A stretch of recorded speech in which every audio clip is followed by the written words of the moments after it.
YouTube is getting set up.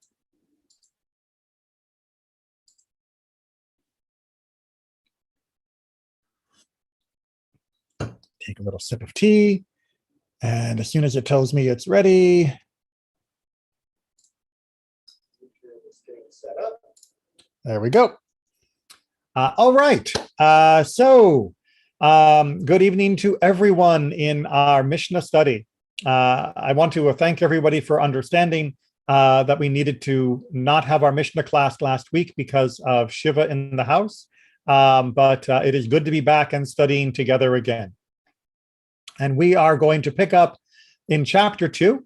I'd say right where we left off, but it doesn't follow on immediately from the end of chapter 1 in terms of theme. But hopefully you'll find us back on the subject of kosher slaughter, which is technically really what this whole book is about. All right, so let's get down to work. As we have been recently, we'll be using Rabbi Joshua Kolp's excellent translation and commentary, supplemented by my own explanations on top. Introduction. Our Mishnah returns to the subject of slaughtering. Yay, the digression is over. No digression, it's all good learning. A reminder, slaughtering involves cutting the trachea and esophagus. And our Mishnah deals in a case where the slaughterer did not fully cut both organs. Okay, so we need to do a little bit of technical terminology. So let me just zoom in and see if I can get that a little bigger. I've got a better picture, but I want to make sure we understand the cross analysis first. So this is looking down the neck of an animal. And if you're looking at the neck, you can see here, this is the spine, the bone in the neck, and it's surrounded by muscle at the back of the neck. And then here around to the front is the throat. And we have the trachea, that's the ridged windpipe. And immediately behind it, we have the esophagus. Those are the two main goals for kosher slaughter.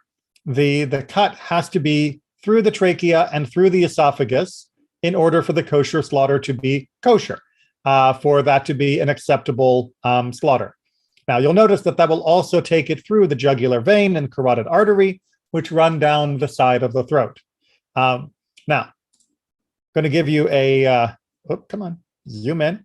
A 3D picture that's a little terrifying. I apologize if this gives anyone nightmares, but this is a 3D picture of a cow, and you can see the same structures in the cow's neck. Here we have the trachea, the windpipe. Notice how it has the bumps, just like ours does. And behind it, you have the esophagus.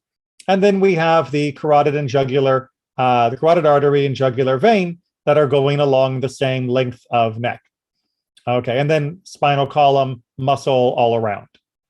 So does everyone have an idea of what it looks like inside the throat? Because that's kind of important for this section. All right, and just one more time while I have the picture up, the kosher slaughter involves cutting through the trachea and esophagus, the windpipe and the gullet, the food pipe, the part you swallow through, whatever you want to call it. You have to go through both of those to make it a kosher slaughter. All right, any questions on the anatomy before we move away from the picture and back to the text? Yes, I have a quick question. Yes. So you have to cut anywhere on that big, long trachea that you see going down there, and which one was the esophagus again?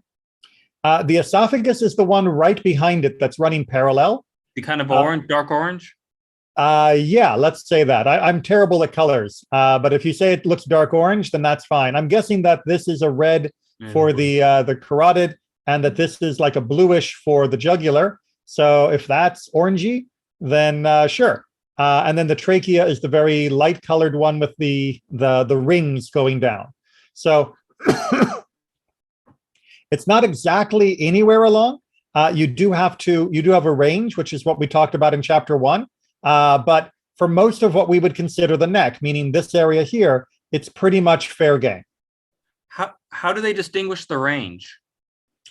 So the range is distinguished by where the rings turn into the top part of the esophagus, top part of the larynx, the voice box in normal conversational English, and then of course where it disappears into the end of the neck, where the neck becomes the shoulders and chest.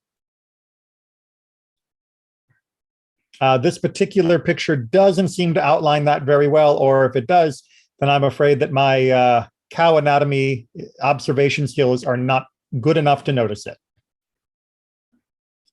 All right, so now with that picture in mind, just imagine the following. If one cut one of the organs of the throat, organ of the throat means the trachea and esophagus in the case of a bird, or both organs in the case of a cattle, the slaughtering is valid. Right, so there is a difference, as Rabbi Colt points out, between slaughtering birds and slaughtering cattle, meaning cows, sheep, and goats. For a cow to be slaughtered correctly, it has to be cut through both, meaning trachea and esophagus. For a bird, you just have to cut through one. Of course, most bird necks are very, very small, especially in comparison to a cow or a sheep or a goat. So it's not hard to get both. But that is the halacha, that if you only cut through one of a bird, it is still kosher, and you must cut through both for an animal to make it kosher. All right. And now Rabbi, we get it. Go ahead. Either one, right? What's that? For the bird, it's either one? For the bird, it is either one. All right. Now we get into the, well, what happens? Oh, did you put your hand up? Put your hand down. Okay. The greater part of an organ is equivalent to the whole of it. So the general principle meaning that if there is a, I guess you would say like the majority plus, then that counts as having been cut through. Rabbi Yehuda says he must cut through the veins. So here's what the argument is about. If he cuts through most of the organ, the animal is valid. But Rabbi Yehuda says that he must at least cut through the veins. The Talmud states that this applies only to the bird. So the issue here is, first of all, that this is if you did it, it's okay, but you're supposed to cut through both in the first place. And then secondarily, what it is saying is that if you cut through the lesser, not entirely, that you do need to also cut through the veins. And indeed, this is only applicable, according to the Talmudic analysis of the Mishnah, when talking about the slaughter of birds. That is an issue with birds, because with birds, we need to make sure the veins are cut through in order that it will drain blood as efficiently as possible, because many birds, before we got big fat turkeys, many birds would be roasted whole. And so you would slaughter them, and then you would roast them. There wasn't any butchering going on for the body of the bird. And so in order to make sure that the free-flowing blood would be expelled from the body, those veins had to be cut, or else we would be eating blood, which is not kosher in and of itself.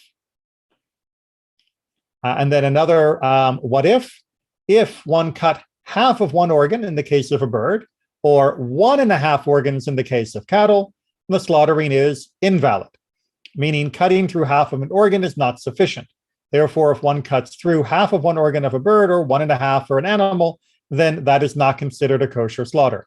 And then one more what if one man cut the greater part of one organ in the case of a bird, or the greater part of each organ in the case of a cattle, the slaughtering is valid. However, as a restatement from above, cutting through the greater part of the organ counts as cutting through the organ. Therefore, if he cuts through the greater part of one of the bird's organs or the greater part of both of the animal's organs, the slaughtering is valid. So we are in the what if issue here, and that is the final analysis.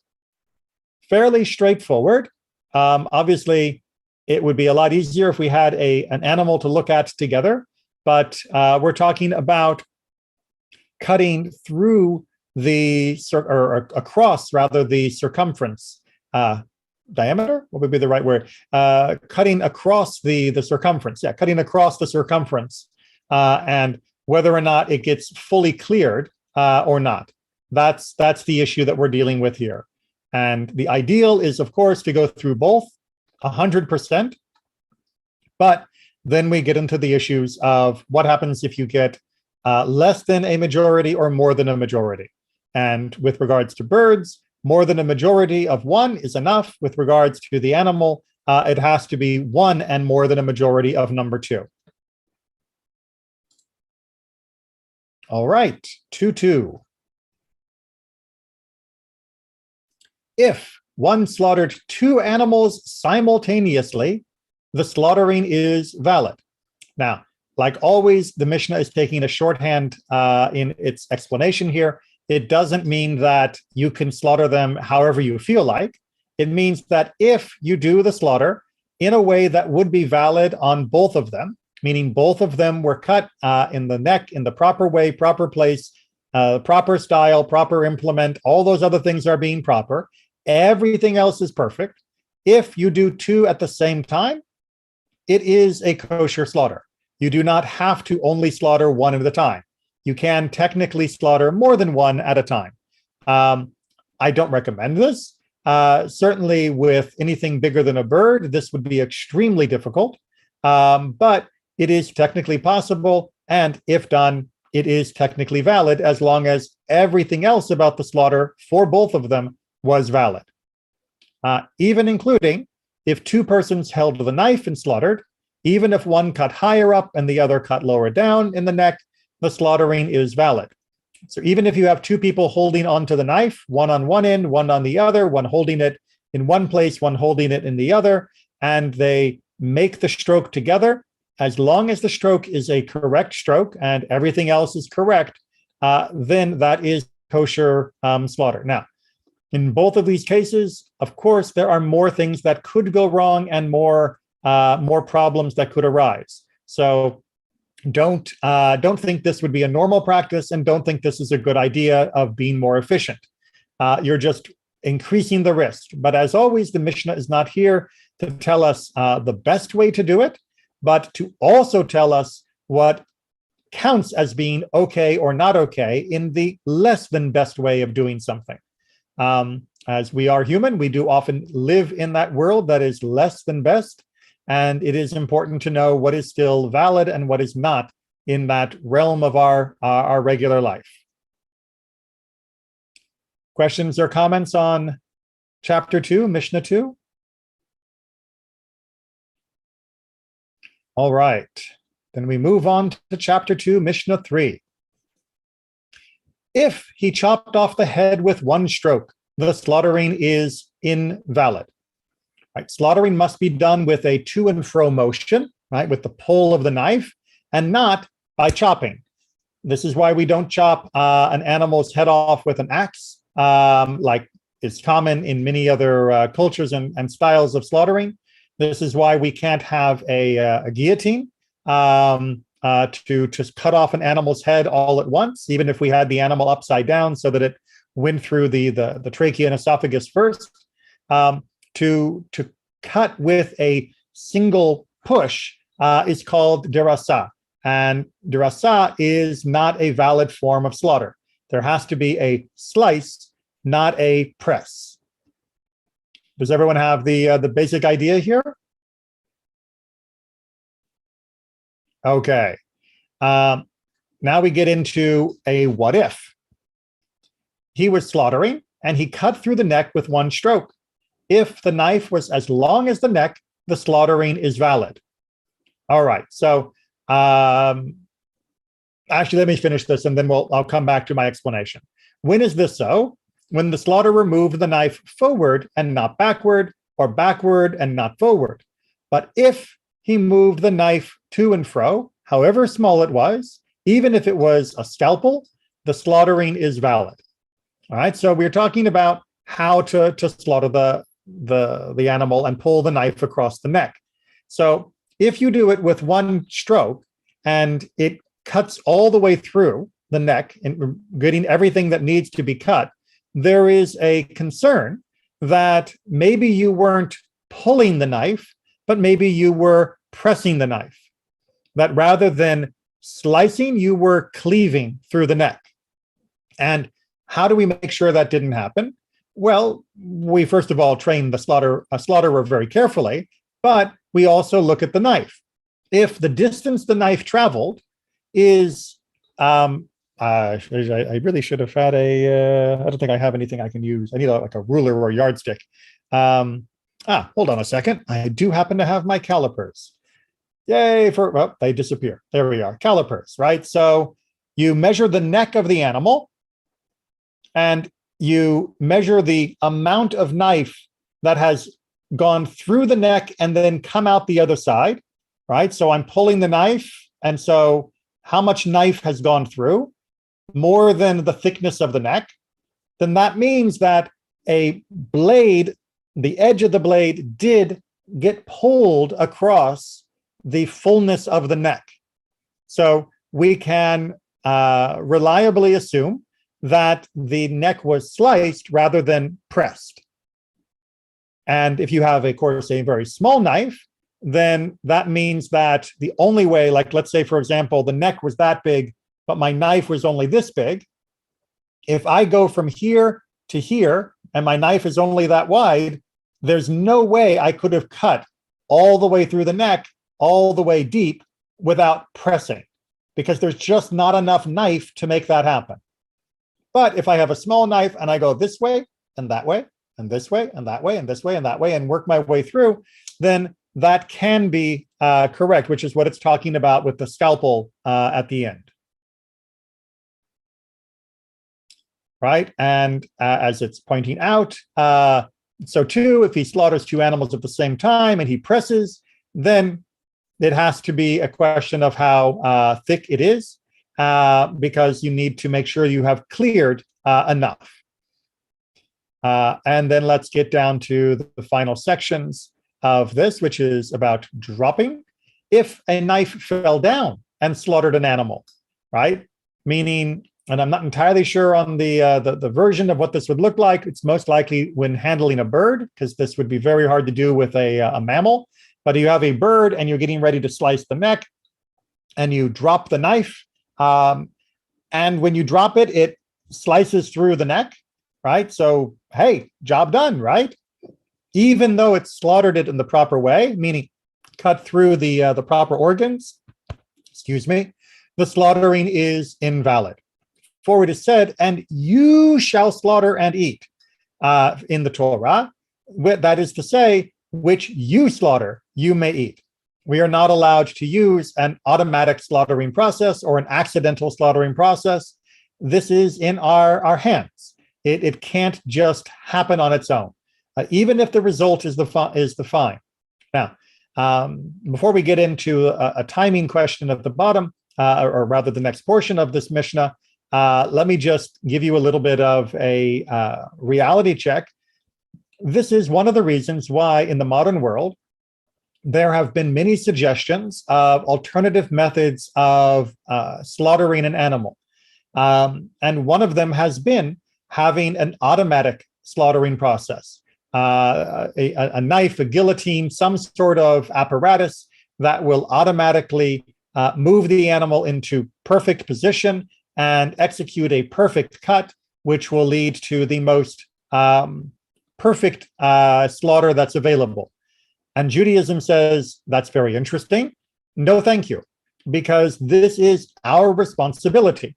If we are eating meat, if we are taking the life of an animal, then we have to do that. We cannot outsource that to an automatic process, a machine process, or some other methodology by which it will be done. It has to be done by a human hand, because that is what we were commanded, that if we are going to eat, then we are going to slaughter. Yes, Aaron. I was just going to ask, I think you answered the question. It looks like this Mishnah seems to imply that it was slaughtered on accident, where if you had a machine, it would have been intentional.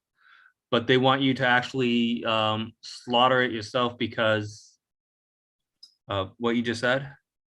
I believe so. I mean, it is, you're right. In terms of intentionality, we could design a machine that would have intentionality on our behalf, meaning that I pull the lever and it slaughters, and that would be a different thing to consider. I still think it would be very hard to find a way to make that kosher, but we could then argue about whether or not me pulling a lever or pushing a button counts as me slaughtering it. But barring that, but having a more automatic process where it is all just done by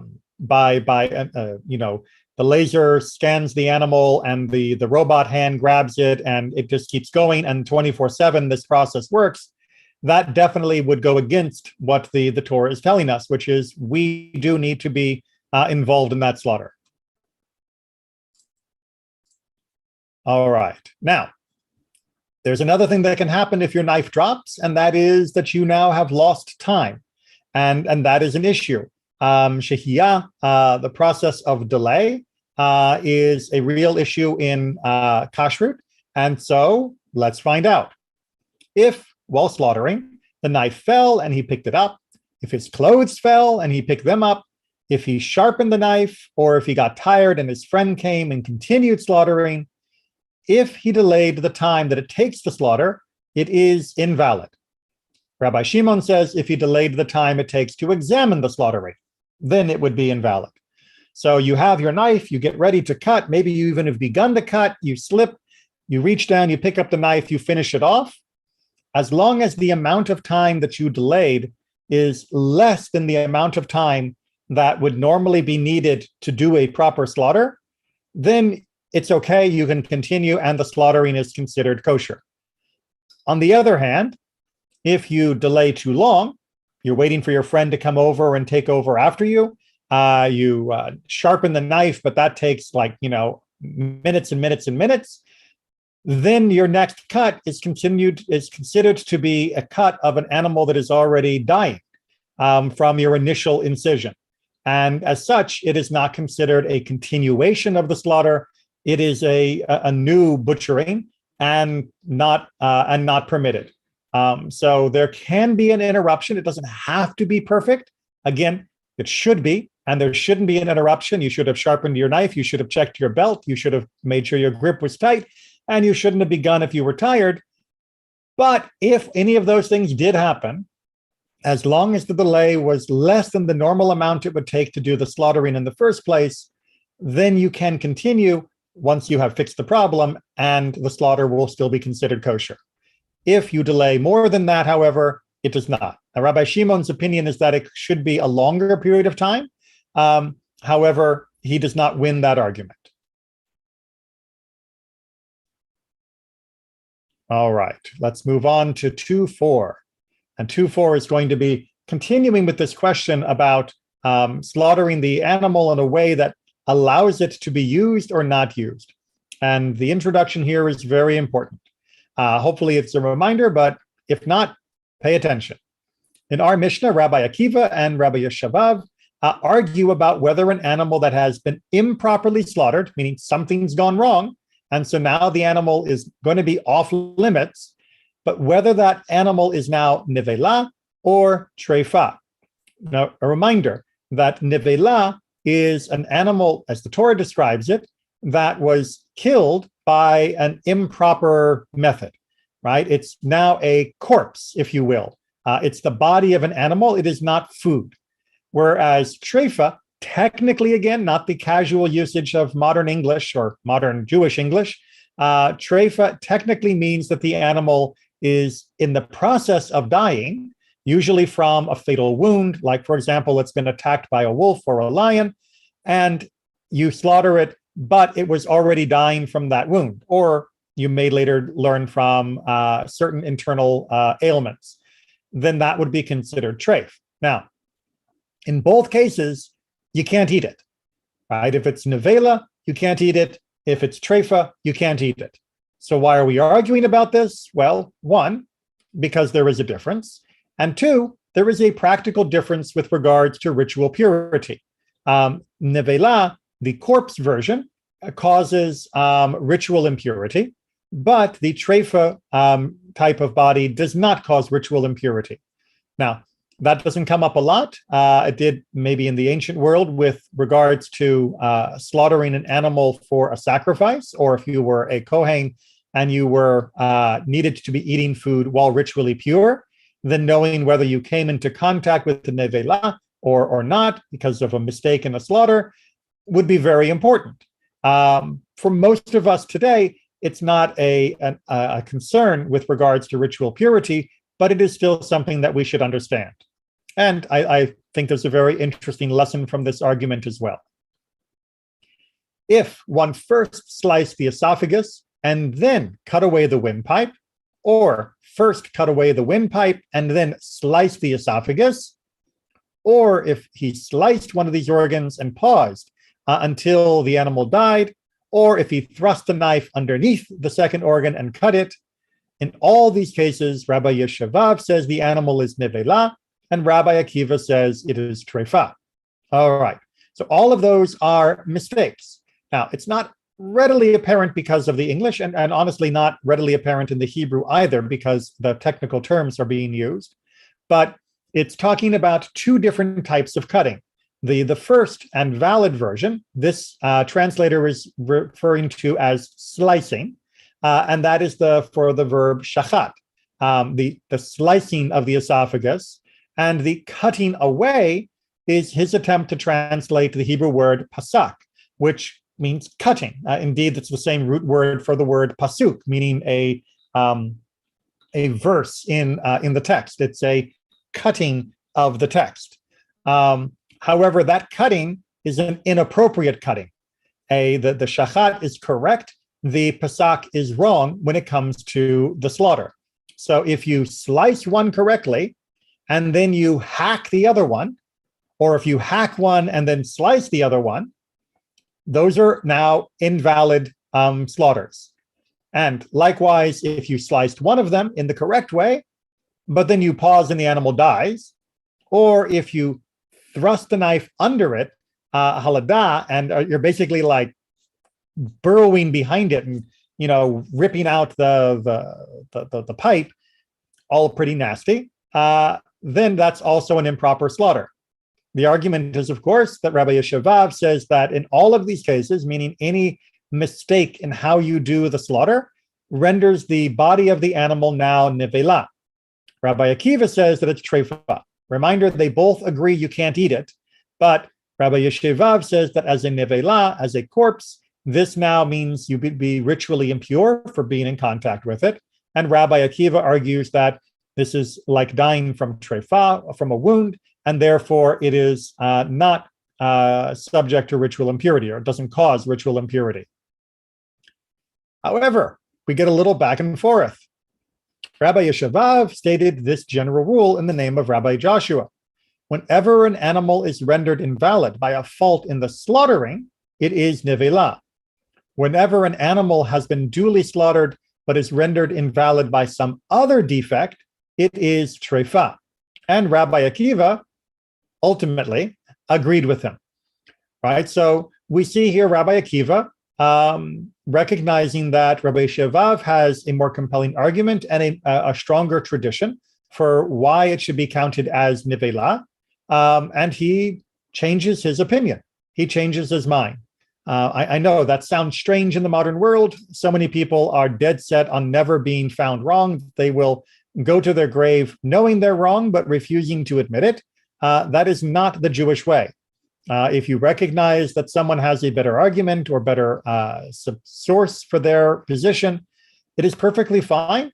Indeed, it is commendable to say, you know what, that sounds right. I've changed my mind. You've convinced me. I agree with you. So the rule follows Rabbi Yeshavav. Any mistake in the actual slaughter is considered nevela. However, after it's been slaughtered and there is some other reason for it to be considered not kosher, for some other defect, then it is considered treifa. Any questions on that? Dare I say this is all very cut and dry? Rabbi, treifa would be like an animal that had was blemished in the field, right? So I guess had a wound or something. Right. So, take, for example, you have a sheep and the wolf bites it or tears at it, and the sheep is still alive, but you slaughter it anyway. Technically, that's going to be treifa.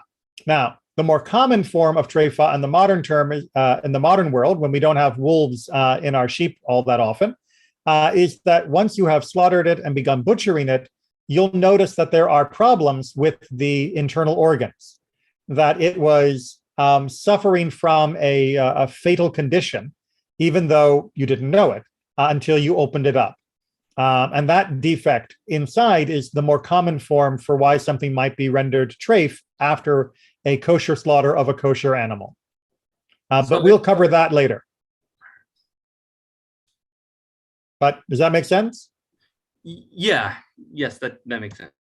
So yeah, in the modern world, you're going to discover the signs of it being treif usually after the slaughtering has happened and the butchering has begun, because we don't have a lot of lions and wolves attacking our animals. Yeah. The only question I was going to ask, if it was set aside for a sacrifice, especially on an important day, and they slaughtered and found out, I guess, what would they have to do? Yeah, whoops, that's a problem. With regards to things like Pesach, where you have a makeup day, that gives you a better option. But yes, this could be a real problem. But if it's not kosher, it's not kosher. It'd have to be burnt then, right? For a sacrifice that turns out to be incorrect, yes. If it was, for your lunch and it turned out to not be kosher, then it does not need to be burnt the same way. All right, chapter 2, Mishnah 5. Remember how I said cut and dry? Well, here's the dry part. Sorry, it was a little foreshadowing in my pun. So a reminder, something we've touched upon before, but it's always good to review. In order for food to become susceptible to impurity, it must come into contact with one of 7 liquids. Leviticus 11, chapter 11, verse 38 gives you the full list. One of them, however, is blood.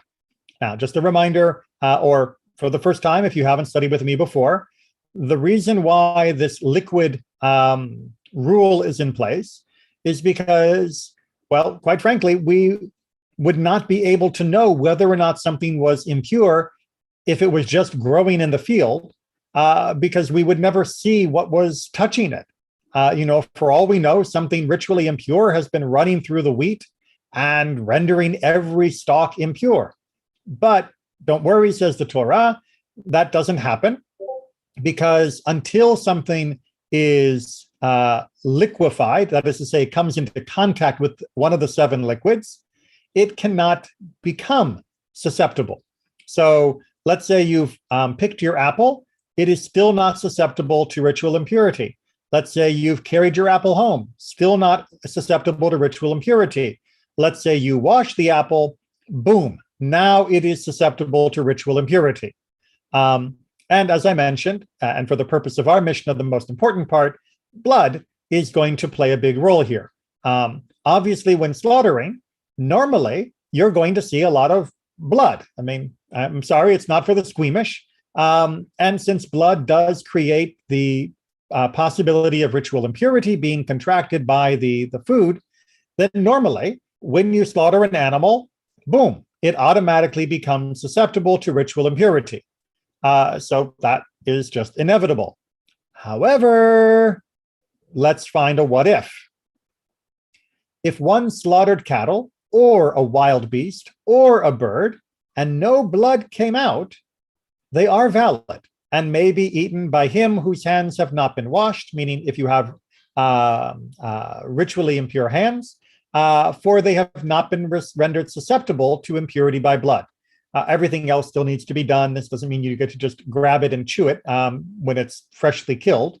But it is saying that if no blood exits the body and only the blood is still inside the body, then provided you do everything else you're supposed to do to make the meat kosher, it will be considered perfectly fine at that point, right? We don't prohibit the animal, as Rabbi Kulp points out, because of the blood inside the animal, only because of the blood that comes out, right? The inside is not. This is why once we've done our best effort to remove the blood from a piece of meat, usually through the salting and rinsing in the modern world, although broiling can also be done. Once you've done your best to do that and follow the halakha, then we don't have to do a microscopic analysis of every single nook and cranny of the meat. Any juice that may still be inside the meat is not considered to be a problematic substance. As he points out, this in general is not such a big deal. First of all, it's not likely to happen very often. However, if the animal was being sacrificed, if it was a sanctified animal, then whether or not it becomes susceptible to ritual impurity could have a major impact on who gets to eat what. So that's a very minor case, but a good way of reminding us that it is the blood that exits the body that's the problem, not the blood that's somehow embedded beyond the removal through the proper means. Rabbi Shimon says they have been rendered susceptible to impurity by the slaughtering. Rabbi Shimon disagrees. He's wrong, and says that if you slaughter, then they are now considered ritually are susceptible to ritual impurity. But that is the minority opinion and does not carry the day. All right, Mishnah 2:6. And we're getting back to our question about when an animal is close to death and we slaughter it before it dies, what happens, right? A reminder again, if the animal dies all on its own, your cow is just walking through the field and then just thump, falls over dead, you're not allowed to eat it. That is considered nevela. On the other hand, if the animal, under certain circumstances, is not dead yet, and you slaughter it, and then it dies from the slaughter, it is considered kosher. There's a lot of rules about what makes an animal dead cow walking or not, and we will eventually cover that, though not tonight. But here we are dealing with the case where we have an animal that appears to be dying, and the owner is going to slaughter it before it dies of natural causes, and it is assumed that it is dying from a condition which would not render it treif once it has been butchered. So, with all of that in mind, what do we need to know? One who slaughtered a dying animal. Rabban Shimon ben Gamliel says the slaughtering is invalid unless it jerked its foreleg and its hind leg, meaning that if you if you cut its neck and the animal just stands there, then it was already dead, right? I mean, okay, fine, maybe it was still upright a little, but it's basically dead. If it's not jerking its leg in the front and the back, then it was so close to death that perhaps it died of natural causes rather than dying of your slaughtering. Therefore, don't eat it, says Rabban Shimon ben Gamliel. Rabbi Eliezer says, nah, it's enough if it spurted the blood, right? That at least if it had a little bit of the blood come out when the slaughtering took place, that showed that its heart was pumping, or more likely that it was breathing, and it coughs a little bit of the blood that gets into the windpipe through the slaughter, that shows that your slaughter is what killed it, not whatever it was dying of by itself. Rabbi Shimon said, even if one slaughtered a dying animal by night and the following morning he got up early and found the sides of the throat full of blood, the slaughtering is valid, for this proves that it spurted the blood, as is Rabbi Eliezer's measure. So Rabbi Shimon, not Rabbi Shimon ben Gamliel, but Rabbi Shimon says that you can even check for this in the morning if you couldn't see it at night, because the only way it could have spurted would have been if it was still alive. Just as a little aside, this is a very important question when it comes to forensics. It's not a precise science just yet, but we are, as scientists, are trying to figure out if you can identify the time of death by what happens to the body after it's been killed or before it's been killed. So, for example, the difference between a bruise to a body that is already dead and the bruise to a body when it is living is fairly pronounced. And that's very much what Rabbi Shimon is talking about here.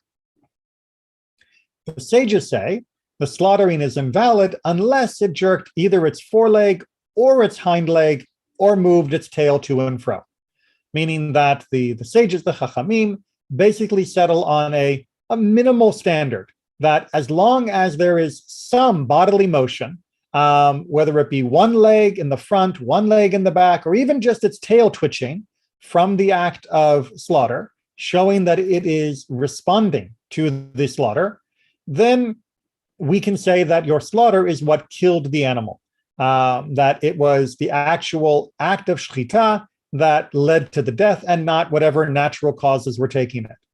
Now, I should point out that this is only an issue if we are slaughtering an animal that is presumed to be dying.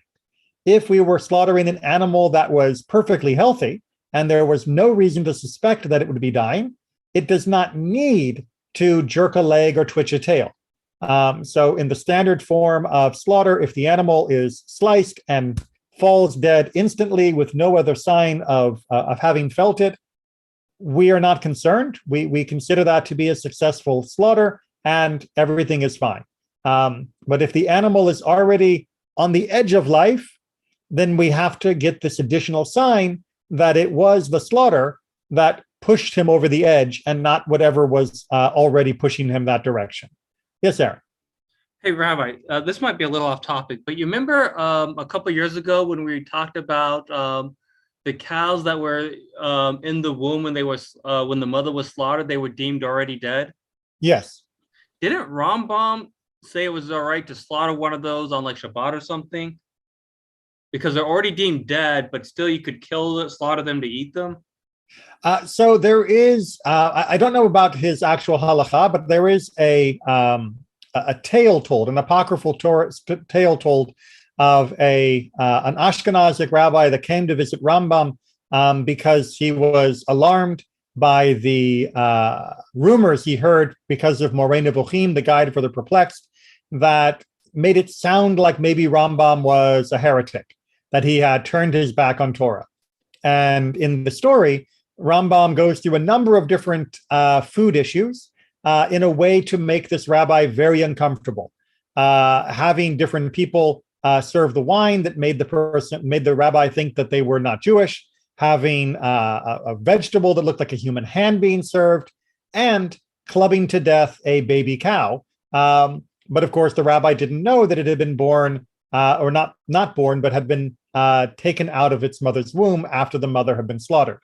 And all of this was to show that you shouldn't judge a book by its cover, or even an author by the book, that you have to actually talk with the person and learn more. And Rambam explained that, yes, under these bizarre circumstances, where the baby cow is taken from a mother that was slaughtered correctly, then the cow is considered technically dead as far as Jewish law is concerned, and can be slaughtered in some other fashion without being considered an actual slaughter.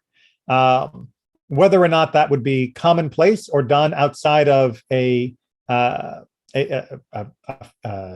the right term? A story to teach a moral. I know there's a better word for that than it's mashal in Hebrew, but I can't think. Not proverbial.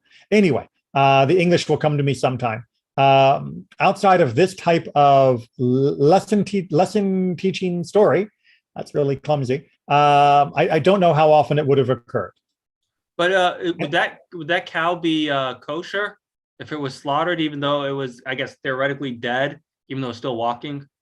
Yes. If the animal is considered to be kosher, in this case, the cow that was inside the mother's womb when the mother was properly slaughtered, then nothing else needs to be done to make it kosherer. It's already considered to be dead the same way as the leg of the mother was considered to be dead. All right, so it's kosher as it's out there walking around, and you could even slaughter it the wrong way, and it's still that is the rule. Although again, that's not the preferred practice. All right. All right. Let's go ahead and finish up Mishnah 6. This is the test both with regard to large and small animals. That is to say, about how much it twitches. However, if a small animal stretched out its foreleg at the end of slaughtering, but did not withdraw it, the slaughtering is invalid, for this was just an indication of the expiration of life. Meaning if the animal just went, it didn't twitch, didn't jerk, it just sort of had dying pose that Hollywood has gotten down so well with their trained animal actors, then that doesn't count as proof that the animal died from the slaughter. It may have just been dying from whatever else was bothering it at that moment. So for smaller animals, you do need a more of a jerk rather than just a stretch.